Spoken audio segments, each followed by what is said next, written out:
प्रधानमंत्री नरेंद्र मोदी संसद भवन पहुंच चुके हैं। आप देख सकते हैं उनके साथ वहां पर केंद्रीय मंत्री जितेंद्र सिंह भी आपको दिखाई दे रहे हैं।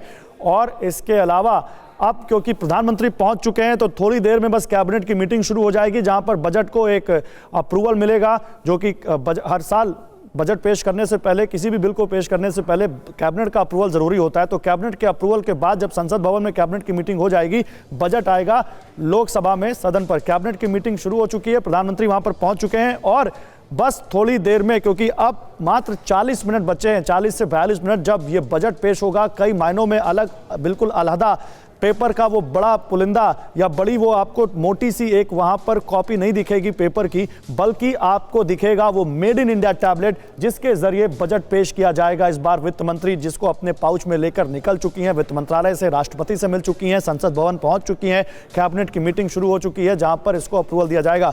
राहुल, तो आपकी बात हम समझ गए कि इकोनॉमिक रिकवरी दिख रही है। सुरेंद्र राजपूत हमारे साथ हैं कांग्रेस से, जल्दी से उनसे एक रिएक्शन ले लेते हैं। सुरेंद्र राजपूत जी, तो क्या जिस इकोनॉमिक रिकवरी की बात यहां पर तमाम एक्सपर्ट कर रहे हैं कि जो बात आर्थिक सर्वेक्षण में कही गई वो जमीन पर भी दिख रही है, और ये जो बजट होगा जो भारत को आत्मनिर्भर बनाने का रोड मैप भी पेश कर सकता है, कांग्रेस पार्टी को भी लगता है कि ये रिकवरी दिखे के लिए बजट में सरकार के पास मौका है और सरकार करना चाहिए सरकार को, और वो करेगी?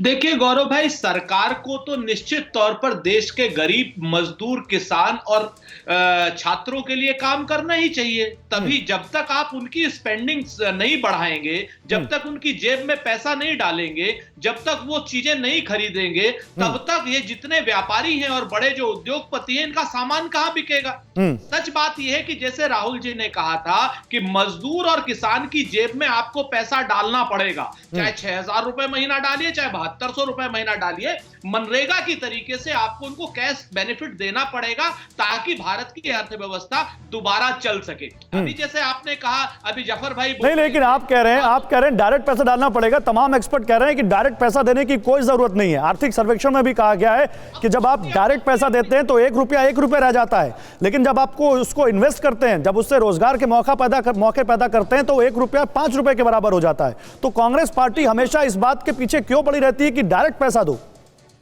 मैं गौरव भाई इसी बात का जवाब देना चाह रहा हूं। जब आप उसको इंफ्रास्ट्रक्चर में डालते हैं तो इंफ्रास्ट्रक्चर के लिए कहीं ना कहीं वो क्या नाम, क्रेता भी तो होना चाहिए ना, कंज्यूमर भी तो होना चाहिए, उसके पास पैसा भी तो होना चाहिए। आज ऑलरेडी इंफ्रास्ट्रक्चर में पैसा डला हुआ है, बड़े व्यापारियों का डला हुआ है, बड़े लोगों का, उद्योगपतियों का डला हुआ है, उनका सामान नहीं बिक रहा है। जब तक वो आप सर्कल को चालू नहीं करेंगे ना, मैं परमानेंट डालने के लिए नहीं कह रहा हूं, मैं कह रहा हूं 6 महीने के लिए डालिए, 8 महीने के लिए डालिए, ताकि उनका सर्कल एक बार घूम जाए। फिक्र आपकी, सोमवार से शुक्रवार रात 9 बजे सिर्फ TV9 भारतवर्ष पर।